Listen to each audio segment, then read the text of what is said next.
रोज एक नई कहानी देखने के लिए चैनल को सब्सक्राइब करें और बेल आइकन दबाना ना भूलें। आशा अपनी बेटी पीहू को नाश्ते के लिए बुलाते हुए आवाज लगाती है। पीहू जल्दी नीचे आ जा, कब तक सोएगी? बताया था ना तुझे, आज तुझे देखने लड़के वाले आने वाले हैं, लेकिन फिर भी तू नहीं मानी। कमरे में सो रही पीहू अपनी माँ की आवाज सुनकर तकिए से अपने कानों को ढकते हुए कहती है, माँ भी ना सुबह सुबह स्पीकर की तरह बजने लगती है। अब नींद तो आने से रही। उठ जा पीहू, जल्दी से नाश्ता कर ले, फिर लड़के वालों के सामने तो माँ कुछ खाने ही नहीं देगी।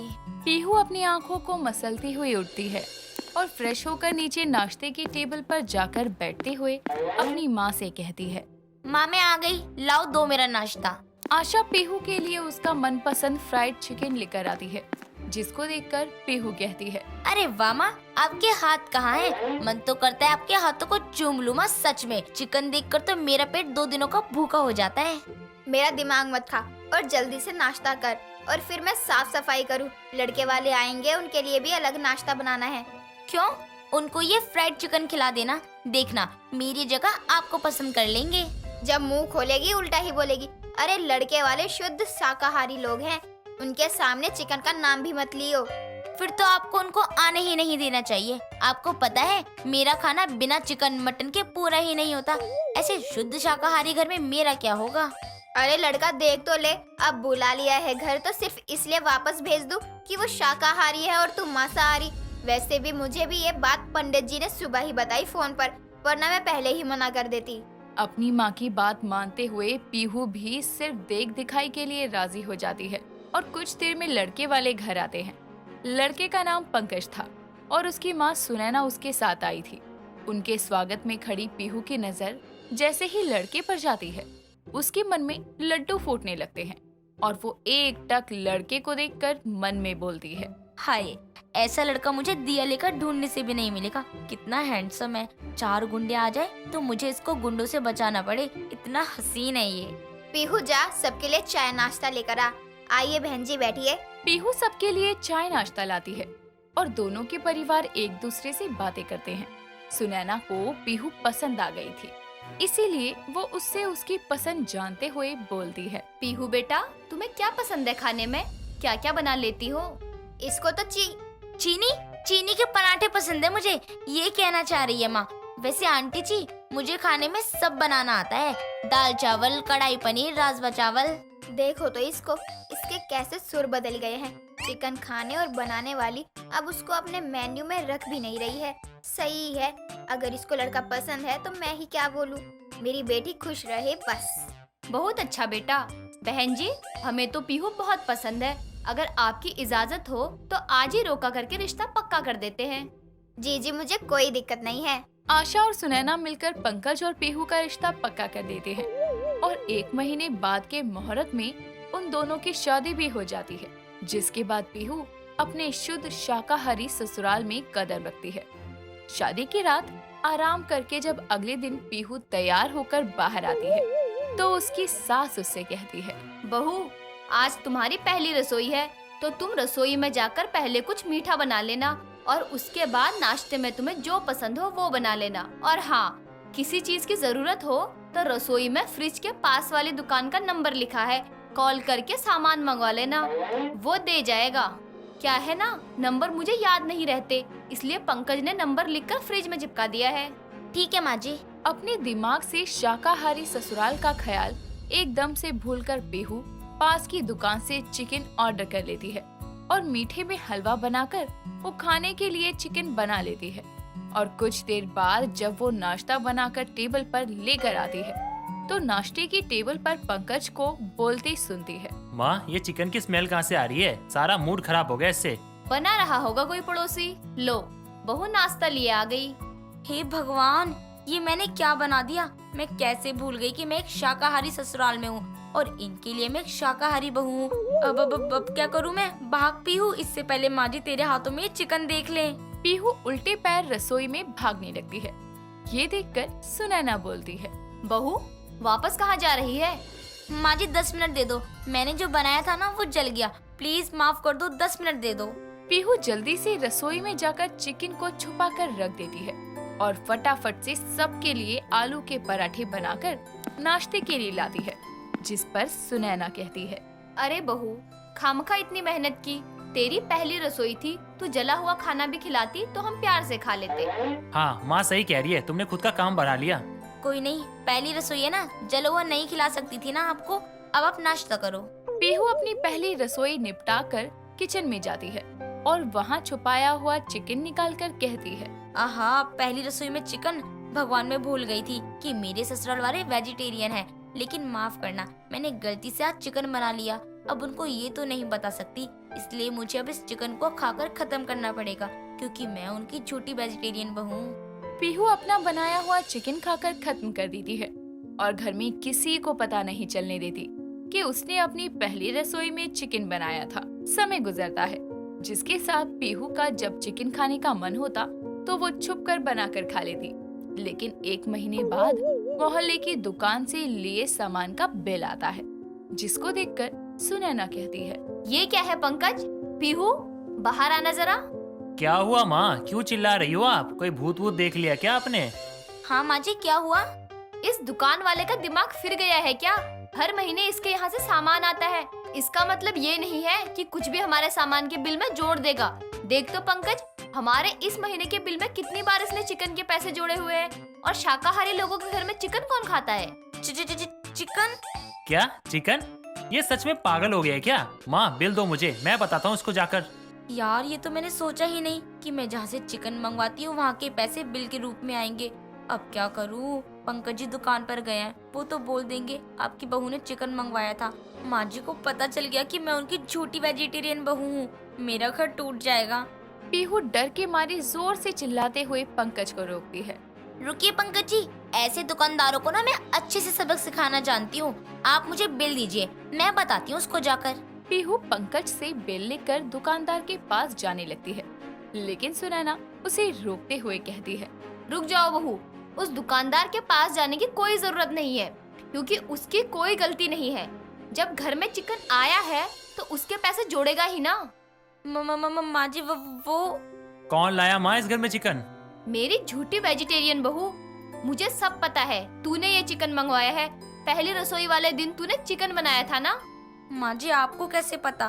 क्योंकि जब तूने हमें नाश्ता करवाया था, उसके बाद तुझे नेक देने रसोई में आ रही थी तब। अपनी बहू की पहली रसोई के बाद सुनैना उसको नेक देने किचन में जाती है, लेकिन वो पीहू को आवाज लगाती उससे पहले ही वो देखती है कि पीहू एक प्लेट को हाथों में लिए उसकी खुशबू सूंघते हुए बोलती है, आहा, पहली रसोई में चिकन, भगवान मैं भूल गई थी कि मेरे ससुराल वाले वेजिटेरियन हैं। लेकिन माफ करना, मैंने गलती से आज चिकन बना लिया। अब उनको ये तो नहीं बता सकती, इसलिए मुझे अब इस चिकन को खाकर खत्म करना पड़ेगा, क्योंकि मैं उनकी छोटी वेजिटेरियन बहू हूँ।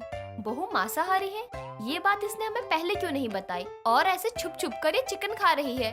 उस समय मैंने तुझे कुछ नहीं बोला, ये सोचकर कि शायद तू खुद ही सच बता देगी। लेकिन आज 1 महीना होने आया है, तूने अब तक नहीं बताया कि तू वेजिटेरियन नहीं बल्कि नॉन वेजिटेरियन है। माँ जी, मुझे माफ कर दो। जब मैंने सुना था कि आप लोग वेजिटेरियन हो तो मैं इस रिश्ते को मना करने वाली थी, लेकिन पंकज जी को देखकर मुझे उनसे पहली नजर में ही प्यार हो गया, इसलिए मैंने वेजिटेरियन बहू बनने की कोशिश की। लेकिन मेरी चिकन खाने की आदत कभी कभी मुझे ऐसे छुपकर चिकन खाने पर मजबूर कर देती थी। मुझे माफ कर दीजिए।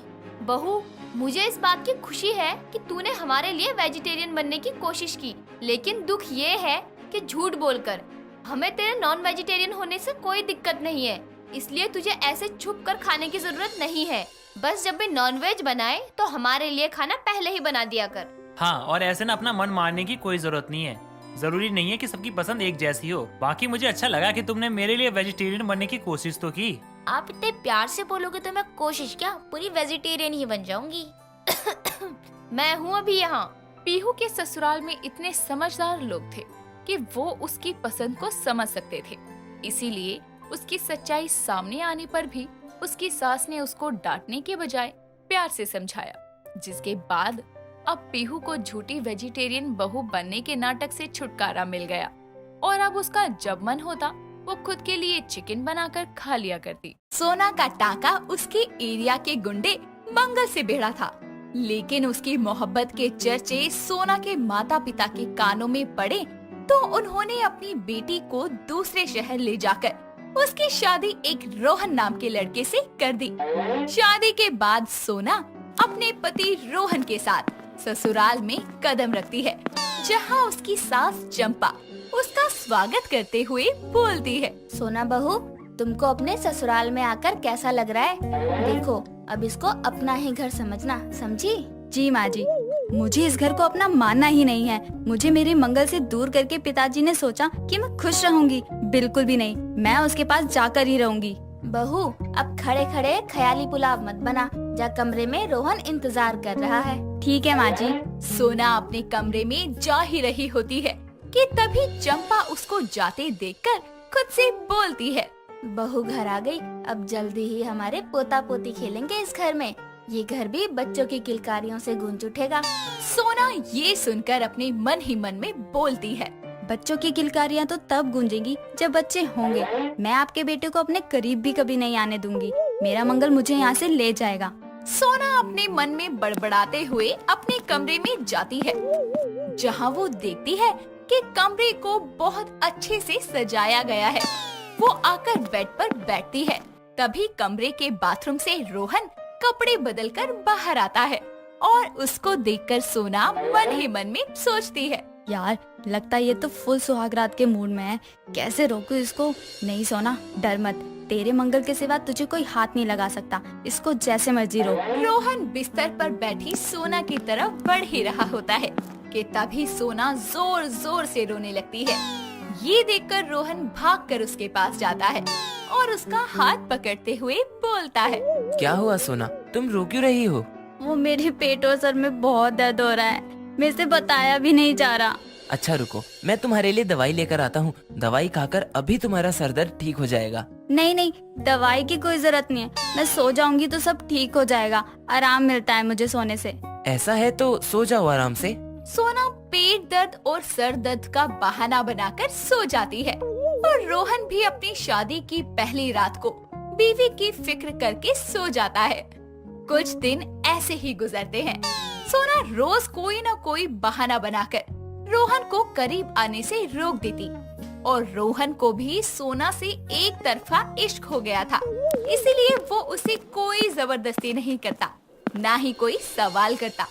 यहाँ तक कि वो उसको एक नया फोन भी गिफ्ट करता है ताकि वो उसको दिन में कॉल कर सके। ऐसे ही एक सुबह सोना चंपा के साथ रसोई में मिलकर नाश्ता बना रही होती है। तभी रोहन सोना को आवाज लगाकर बोलता है। सोना जी, मेरा लंच तैयार कर दो। ठीक है। कितना बोरिंग है यार मेरा पति। इससे अच्छा तो मेरा मंगल है। पता नहीं कहाँ है वो। इनको ऑफिस भेजकर उसको कॉल लगाती हूँ। सोना रोहन का लंच पैक करके दे देती है, जिसके बाद वो अपने कमरे में जाकर दरवाजा बंद करके अपने फोन से मंगल को कॉल लगा के सब बताती है कि उसके पिता ने उसकी शादी जबरदस्ती करवा दी, लेकिन साथ ही वो इस शादी से जल्द ही आजाद होने का एक प्लान मंगल को बताती है और अपने ससुराल का पता भी देती है। शाम को रोहन ऑफिस से आकर बैठा होता है तो सोना उसके लिए पानी लेकर आती है। तभी रोहन उसका हाथ पकड़कर बोलता है। सोना जी, मुझे लगता है आप इस घर में घुल मिल नहीं पा रही हैं। क्यों ना हम कुछ दिनों के लिए बाहर घूमने चलें? बाहर घूमने गए तो मेरी सारी प्लानिंग धरी की धरी रह जाएगी। मेरी सुपारी बेकार जाएगी। नहीं, मेरा मन नहीं है। सोना बात को टालकर वापस अपने कामों में लग जाती है। अगली सुबह सोना जल्दी उठकर रोहन का खाना तैयार कर देती है। कुछ देर में रोहन भी तैयार होकर ऑफिस के लिए निकलने लगता है। ये देखकर सोना खुश हो रही होती है। तभी चंपा घर के मंदिर से टीका लाकर रोहन को लगाते हुए बोलती है। रोहन बेटा, ये टीका लगाकर घर से निकल। न जाने क्यों आज मेरा दिल घबरा रहा है। तू संभल के जाइयो बेटा। इतनी चिंता मत करो माँ, रोज जाता हूँ आराम से। अच्छा, अब चलता हूँ, बाय। रोहन अपनी बाइक से ऑफिस जाने के लिए निकलता है। तभी रास्ते में एक तेज रफ्तार गाड़ी से उसकी टक्कर होते होते बच जाती है, लेकिन वो गाड़ी रोहन से टकराने से तो बच जाती है, पर उसकी टक्कर सड़क पर लगे एक खम्बे से हो जाती है। रोहन जल्दी से उस गाड़ी के पास जाता है तो गाड़ी वाला बंदा टकराने के कारण बेहोश हो जाता है। रोहन एम्बुलेंस को कॉल कर देता है लेकिन तभी उसको कार के पास उस आदमी का पर्स मिलता है, जिसको खोलकर देखते ही रोहन हैरान हो जाता है। लेकिन फिर उस पर्स को वो वापस गाड़ी में डालकर अपने काम के लिए निकल जाता है। शाम को उसके घर आने पर सोना बड़ी हैरानी से बोलती है, आप आ गए? क्यों, नहीं आना चाहिए था क्या?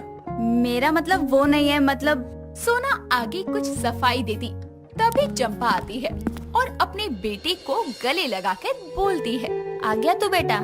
पता नहीं आज जब से तू गया था ना, न जाने क्यों दिल इतना बेचैन था, लेकिन अब तुझे सही सलामत देखकर दिल को सुकून मिल गया। जिसके पास आपके जैसी माँ हो उसको कुछ हो सकता है। चंपा और रोहन बातें करने लगते हैं, लेकिन सोना रोहन को घर सही सलामत देखकर गुस्से से भरी अपने कमरे में जाती है और मंगल को कॉल करके बोलती है, मैंने कहा था तुमको कि आज मेरे पति को मार देना। क्या फायदा अपने पति की सुपारी देने का? एक गुंडे हो गए तुमसे, एक काम नहीं हुआ, क्या गुंडे बने होगे तुम? अरे सोना बेबी, आज उसकी किस्मत काम कर गई और उसकी जगह मेरा एक्सीडेंट हो गया। शुक्र है मैंने सीट बेल्ट लगाई थी, बच गया मैं, ज्यादा चोट नहीं आई, वरना तो आज तेरे मंगल का राम नाम सत्य था। तुम ठीक तो हो ना? हाँ मैं तो ठीक हूँ, तू चिंता मत कर, मैं जल्द ही कोई दूसरा प्लान बनाता हूँ तेरे पति को ठोकने का। सोना जैसे ही मंगल का कॉल कट करती है तो रोहन दरवाजे पर खड़ा होकर बोलता है, बाहर आना, कुछ बात करनी है। सोना डर जाती है कि कहीं रोहन को पता तो नहीं चल गया, लेकिन बाहर एक और लड़की आई हुई होती है और रोहन सोना के आने पर अपनी माँ और सोना को उस लड़की के बारे में बताते हुए बोलता है, माँ ये इंश्योरेंस एजेंट है नैना और मेरी दोस्त भी, वो आज मेरा एक्सीडेंट होते होते बचा।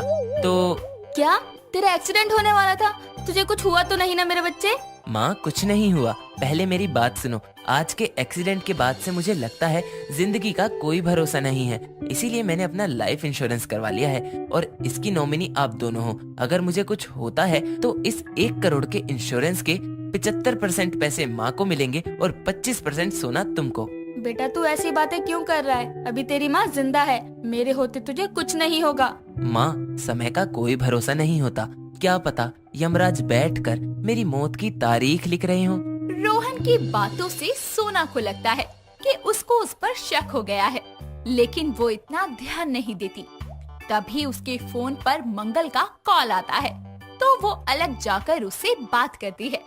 रोहन भी छुपकर सब सुन रहा होता है कि मंगल ने सोना को एक नया प्लान बताया है रोहन को मारने का। वो सुनकर सोना बोलती है, हाँ ठीक है, और अब तो उसने अपना इंश्योरेंस भी करवा लिया है। उसकी मौत के बाद मुझे 25 लाख रुपए मिलेंगे, उसे लेकर हम अपनी नई जिंदगी की शुरुआत करेंगे। ये सब सुनकर रोहन की आंखों में आंसू आ जाते हैं। अगले दिन रोहन जानता था कि उसका बाहर जाना उसकी जिंदगी का आखिरी दिन साबित हो सकता है, फिर भी वो रोज की तरह ऑफिस के लिए निकलता है। उसके जाते ही वो इंश्योरेंस वाली लड़की नैना घर आकर सोना से बोलती है, सोना ये लो पेपर्स, कल तुमको तुम्हारे 25 लाख मिल जाएंगे रोहन के इंश्योरेंस के। आप ये क्या कह रही हैं? रोहन जी तो ठीक हैं, उनके जीते जी आप ये पेपर्स क्यों देने आई हैं? इतनी भी भोली मत बनो सोना, रोहन मेरा दोस्त है, उसने मुझे सब बताया है कि आज तुमने अपने बॉयफ्रेंड को उसको मारने की सुपारी दी है। उसको तो तुम्हारे धोखे का पता उस एक्सीडेंट वाले दिन ही लग गया था, क्योंकि उस एक्सीडेंट करने वाली कार के पास उसको उस आदमी का पर्स मिला जिसमें तुम्हारी और उसकी फोटो थी। लेकिन वो पागल है तुम्हारे प्यार में, इसलिए खुद को बचाने की जगह उसके मरने के बाद भी तुम चैन से रहो, ये सोचकर उसने ये इंश्योरेंस करवाया है। अपने पति का इतना बड़ा दिल देखकर सोना की आंखों में आंसू थे और वो जल्दी से मंगल को कॉल करके एक्सीडेंट को रुकवाती है और भागते हुए उस जगह पहुंचती है जहां रोहन का एक्सीडेंट होने वाला था। वहां रोहन मंगल की गाड़ी के बिल्कुल सामने खड़ा होता है और सोना को वहां देखकर बोलता है, आ गई तुम? तुम्हारे इस बॉयफ्रेंड ने मुझे मारा क्यों नहीं, रुक क्यों गया ये? अरे एक बार बोल देती तुमको किसी और से प्यार था, मैं खुद तुमको उसके पास छोड़ाता, लेकिन तुमने मुझे मरवाना चाहा, तो यही सही, तुम्हारी खुशी के लिए मैं आज मरने आ गया, मारो अब मुझे। मुझे माफ कर दो रोहन, मैं तुम्हारे अनकहे प्यार को समझ ना सकी। पापा सही कहते थे, प्यार वो नहीं होता जो तुम्हारे लिए किसी की जान ले ले, प्यार तो वो है जो तुम्हारे लिए अपनी जान दे दे। मुझे मंगल नहीं चाहिए रोहन, मुझे तुम्हारे साथ रहना है, मुझे माफ कर दो। मंगल भी रोहन के बारे में सच जानकर सोना का हाथ उसके हाथ में देते हुए बोलता है, ये सच कह रही है, तुम ही इसे सच्चा प्यार करते हो, मैं नहीं।